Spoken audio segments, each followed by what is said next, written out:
I'm Gulshan Hassan, your social science teacher. जैसा कि पिछली वीडियो में हम लोगों ने क्या पढ़ा था, हिस्ट्री। और हिस्ट्री में हम लोगों ने सबसे पहले प्री हिस्टोरिक पीरियड को जाना, ठीक है, कि उसमें कितने पार्ट्स में डिवाइड किया गया। तो सबसे पहले हम लोगों ने पढ़ा था पैलियोलिथिक पीरियड के बारे में, ठीक है। और आज हम लोग पढ़ेंगे मेसोलिथिक एज के बारे में। तो मेसोलिथिक एज आखिर है क्या? तो मेसोलिथिक एज यानी कि मध्य पाषाण युग। तो आखिर इसे मध्य पाषाण युग क्यों कहते हैं? क्योंकि इस युग में जो है, ये युग जो था, ये Palaeolithic age and Neolithic age की बीच की यानी कि मध्य की अवस्था है, ठीक है। और क्योंकि ये मध्य की अवस्था है, इसीलिए इसे मेसोलिथिक एज यानी कि मध्य पाषाण युग कहा जाने लगा, ठीक है। मेसो यानी कि मध्य, लिथिक यानी कि स्टोन, एंड एज यानी कि युग, मेसोलिथिक एज कहा जाने लगा। तो आखिर इस एज में ऐसा क्या नया हुआ, ठीक है, जिसकी वजह से जो है इसे इतनी इम्पोर्टेंस मिली? तो इसी एज में लोगों ने कुछ नया करना सीखा, ठीक है। लोगों ने शिकार करना सीखा, लोगों ने पशुओं को पालना सीखा, ठीक है, पशु पालन करना सीखा उन लोगों ने, कि हम लोग जानवर को सिर्फ हंटिंग करके खाते थे पहले वो लोग, ठीक है। पर धीरे धीरे जैसे जैसे वो लोग वाइज होते गए, ठीक है, तो जैसे जैसे वो लोग वाइज होते गए, वैसे ही उन्हें समझ में आने लगा कि जानवर सिर्फ खाने की चीज़ नहीं है, उससे हम और भी बहुत सारे काम ले सकते हैं। जैसे कि हम अगर पशु को पालते हैं, जैसे कि अगर हम डॉग को पालते हैं, तो वो जो है वो हमारी हिफाजत करता है, ठीक है। तो उन लोगों ने डॉग को पालना शुरू किया, ठीक है, ताकि वो उनकी हिफाजत करे, पहरेदारी करे। सेकेंड, कि जानवरों से उन्हें और भी बहुत कुछ मिल सकते हैं, जैसे कि दूध, एग्स, ये सारी चीज़ें। तो उन लोगों ने जानवरों को पालना सीखा, ठीक है। उन लोगों ने ये सीखा कि हर जानवर जो है वो उन्हें नुकसान नहीं पहुंचाता, बल्कि कुछ जानवर ऐसे हैं जिन्हें वो पाल सकते हैं और उनसे वो बहुत सी ऐसी चीज़ें हैं जो उनसे वो काम में ले सकते हैं, ठीक है। एंड हंटिंग, तो हंटिंग में भी जो है उस टाइम पे काफ़ी आसानी हो गया। पहले जो है उन्हें काफ़ी मुश्किलात आते थे हंटिंग करने में, बट मेसोलिथिक एज में क्या हुआ कि जो स्टोन के जो टूल्स थे वो काफ़ी नोकीले बन गए, ठीक है।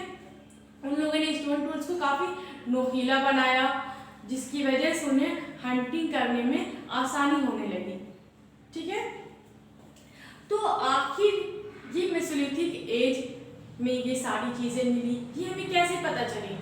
तो ये जो जब खुदाई हुई, ठीक है, तो उसके दौरान बहुत सारी ऐसी चीज़ें मिली जिनसे ये साबित होता है कि उस टाइम पे मेसोलिथिक एज में भी लोग जो है हंटिंग करते थे, लोग जो है पशुपालन करते थे, ठीक है।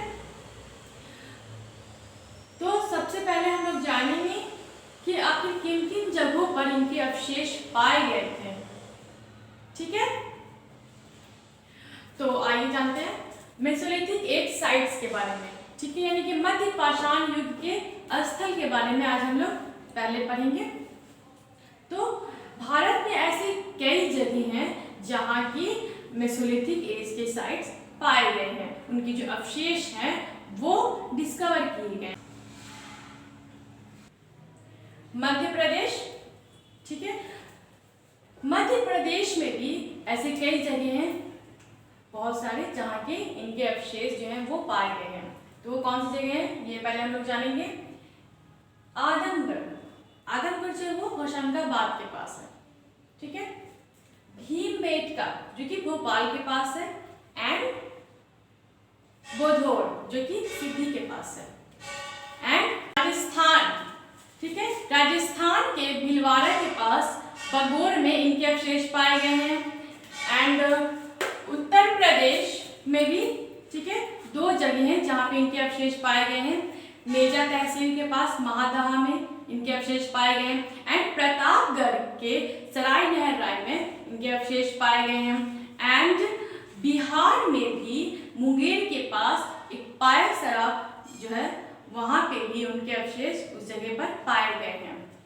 अब हम लोग इनके मेसोलिथिक एज के डिटेल्स के बारे में जानेंगे। ठीक है, आखिर किनके द्वारा डिस्कवर किया गया ये हम लोग अब जानेंगे और कब से कब तक हम लोग जानते हैं। सबसे फर्स्ट है हमारा इन 9000 BC begin in intermediate stage in stone age culture। तो ये जो स्टोन एज की जो संस्कृति है इसमें जो है हमारा जो मेसोलिथिक जो एज है वो स्टार्ट कब से हुआ 9000 BC से। कब से स्टार्ट हुआ 9000 BC से, ठीक है। एंड कब तक जो है ये चला ये एज, तो ये एज जो है हमारा वो 4000 BC तक चला। कब तक चला 4000 BC तक। और क्या this phase in terms as a transitional phase between the Paleolithic age and the Neolithic age। तो ये जो हमारी जो फेज है मेसोलिथिक एज की ये Palaeolithic age and Neolithic age के बीच का संक्रमण युग है, ठीक है। कब का है Palaeolithic age and Neolithic age के बीच का संक्रमण युग है, ठीक है। सेकंड क्या हमारा The information about the Middle Stone Age in India was first discovered from the Vindhya rock shelters by C.L. Carlyle in 1867, ठीक है। तो ये जो मिडिल स्टोन एज की यानी कि मध्य पाषाण काल की मध्य पाषाण युग की जो इंफॉर्मेशन हमें मिली है ये इंडिया में यानी कि भारत में हमारे सबसे पहले जिन्होंने डिस्कवर किया है वो कौन थे C.L. कार्लाइल। इन्होंने 1867 में विंध्या रॉक शेल्टर्स के द्वारा, ठीक है, इन्होंने किसने खोजा था विंध्या रॉक शेल्टर्स को, जिसके द्वारा जो है ये चीज हमें मालूम चली कि भारत में जो मिडिल स्टोन एज जो है वो डिस्कवर हुई। तो किनके द्वारा हुई मिडिल स्टोन एज, वो C.L. कार्लाइल के द्वारा। कब हुई थी 1867 में हुई थी, ठीक है। क्योंकि उस टाइम पे बहुत सारे उन्होंने जो स्मॉल स्टोन जो टूल्स होते हैं वो मिले थे इसमें, ठीक है, इसलिए ये जो है वो डिस्कवर हुई थी। थर्ड क्या climate change around 9000 BC brought about changes in fauna and flora and made it possible for human beings to move to new areas। Since then there have not been any major changes in climatic condition, ठीक है।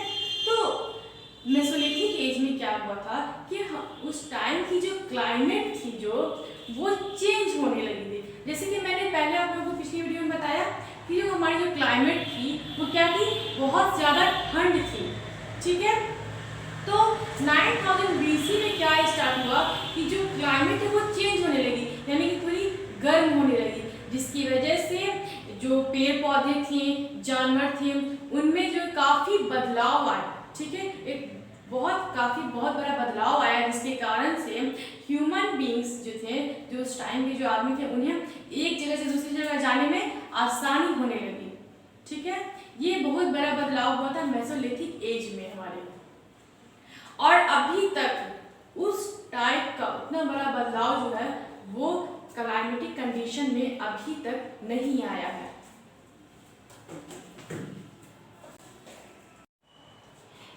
Next point है हमारा the characteristic tools of the Mesolithic age are microliths, यानी कि मध्य पाषाण युग के time पे जो सबसे विशिष्ट जो औजार थी वो माइक्रोलिथ्स थी। माइक्रोलिथ्स यानी कि बहुत छोटे छोटे जो औजार होते हैं उन्हें कहते हैं microliths. The Mesolithic people lived on hunting, fishing and food gathering. वो अपनी जीवन कैसे व्यतीत करते थे? शिकार करके, हंटिंग करके, फिशिंग यानी कि मछलियों को पकड़ के खाते थे, एंड फूड गैदरिंग यानी कि भोजन की तलाश में अपनी जिंदगी गुजारते थे। At a later stage they also domesticated animals, यानी कि फिर कुछ दिनों के बाद उन्होंने क्या किया कि जानवरों को जो है पालना स्टार्ट कर दिया, यानी कि पशुपालन करने लगे। The Mesolithic sites are found in good numbers in Rajasthan, Uttar Pradesh, Central and Eastern India and also south of river Krishna। यानी कि सबसे ज्यादा जो साइट्स पाए गए हैं मेसोलिथिक के, यानी कि मध्य पाषाण युग के, वो कहाँ पाए गए हैं सबसे ज्यादा? राजस्थान में, उत्तर प्रदेश में एंड मध्य और पूर्वी भारत में। और इसके अलावा भी पाए गए हैं जैसे कि कृष्ण नदी के साउथ में। ठीक है। Bagor, a Mesolithic site in Rajasthan on the river Kochari, is the largest Mesolithic site in India। ठीक है। Also from where systematic burials of skeletons have been found। यानी कि राजस्थान के जो बगोर जो एक जगह है जहाँ पे सबसे ज्यादा मेसोलिथिक साइट्स पाए गए, यानी कि इंडिया का सबसे लार्जेस्ट पार्ट है मेसोलिथिक साइट का ये, जहाँ के सिर्फ पेंटिंग्स ही नहीं बल्कि औजार भी, यानी कि ब्यूरियल्स एंड क्या होना चाहिए।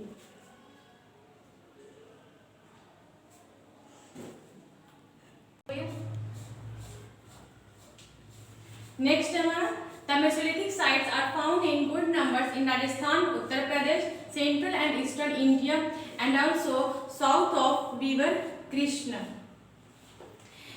यानी कि मेसोलिथिक जो साइट्स हैं, जो मध्य पाषाण युग के जो साइट्स मिले हमें, वो सबसे ज्यादा कहाँ पाए गए हैं? राजस्थान में, उत्तर प्रदेश में एंड भारत के मध्य और पूर्वी भाग में। ठीक है। और कृष्ण रिवर के, ठीक है, कृष्ण नदी के दक्षिण भाग में भी पाए गए हैं। Bagor, a Mesolithic site in Rajasthan on the river Kochari, is the largest Mesolithic site in India, also from where systematic burials of skeletons have been found। तो बगोर जो है वो भारत का सबसे बड़ा मध्य पाषाणिक स्थल है। ठीक है। जहाँ राजस्थान के बगोर में कोठारी नदी के पास जो सबसे ज्यादा जो है मेसोलिथिक साइट्स पाए गए हैं। ठीक है। और वहाँ पे सबसे ज्यादा जो है दफनाए हुए जो स्केलेटन्स होते हैं, कंकाल जो होते हैं, वो पाए गए हैं। ठीक है।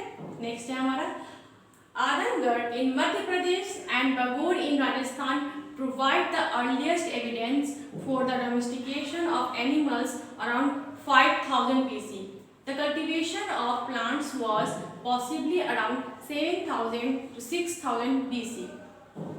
यानी कि राजस्थान के बगोर में एंड मध्य प्रदेश के आजमगढ़ में जो है सबसे ज़्यादा इस चीज़ के एविडेंस पाए गए हैं कि 5000 BC में उन लोगों ने जो है डोमेस्टिकेशन जो है ऑफ एनिमल्स स्टार्ट कर दिया, यानी कि पशुओं को पालना स्टार्ट कर चुके थे वो लोग। कब?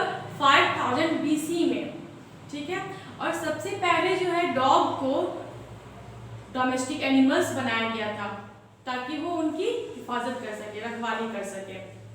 The cultivation of plants was possibly around 7000 to 6000 BC। तो पेड़ पौधों को उगाना उन लोगों ने 7000 से 6000 के BC में के अराउंड स्टार्ट कर दिया था उन लोगों ने। ठीक है। कैसे? ये हो सकता है कि हुआ हो अगर उन लोगों ने पेड़ पौधे से कुछ फल वगैरह खाए हो। खाने के बाद होता है कि जब हम कुछ फल ऐसे होते हैं अगर कहीं पे फेंक देते हैं तो जो उसकी जो बीज होती हैं वो हवा के बहाव के जरिए जो मिट्टी उस पर पड़ जाती है, फिर बारिश होती है। तो ये सारी चीज़ें जो ये सब अचानक से जब होती हैं इस तरीके से हुई होंगी कि बारिश हुई तो फिर कुछ दिन के बाद उन लोगों ने देखा होगा कि यहाँ पे खा के जब मैंने कुछ फेंका था तो वहीं से फिर पेड़ पौधे जो उगने स्टार्ट हो गए। ठीक है। तो इस तरीके से हो सकता है कि उन लोगों ने फिर पेड़ पौधों को उगाना सीखा। नेक्स्ट हमारा rock paintings from the Palaeolithic and Mesolithic age have been found from Bhimbetka about 45 kilometre south of Bhopal. Many birds, animals and human beings are painted. तो मेसोलिथिक पीरियड में जो है और पैलियोलिथिक पीरियड में क्या हुआ कि पत्थरों पर पेंटिंग भी पाए गए हैं। ठीक है। बहुत सारे पत्थरों पर कई तरह तरह की पेंटिंग्स बनाए हुए हैं। तो ये पता चलता है कि उस टाइम पे पैलियोलिथिक पीरियड में और मेसोलिथिक एज में उन लोगों ने पेंटिंग्स भी करना स्टार्ट कर दिया था। यानी कि पत्थरों पर वो लोग पेंटिंग करते थे। और सबसे ज़्यादा वो कहाँ पाई गई है? भोपाल के साउथ में अप्रॉक्स 45 किलोमीटर दूरी पर भीमबेटका है। कहाँ पाई गई है? भीमबेटका में। बहुत सारे पंछियों, जानवरों एंड ह्यूमन बींग्स के जो है पेंट वहाँ पे पाए गए। जैसे कि बोर्ड पे आप लोग देख रहे हैं कि कुछ पेंटिंग्स बनाई मैंने एनिमल्स के और ह्यूमन बींग्स के। इसी तरीके के सीन जो है वो लोग पत्थरों पे पेंटिंग्स बनाया करते थे। ठीक है, तो ये था हमारा आज का मेसोलिथिक पीरियड। ठीक है, पहले हम लोगों ने जाना पैलियोलिथिक पीरियड, है ना। सेकेंड हम लोगों ने जाना Mesolithic as. And next video में हम लोग जानेंगे नियोलिथिक एज, यानी कि नवपाषाण काल के बारे में। आज के लिए इतना ही। Thank you.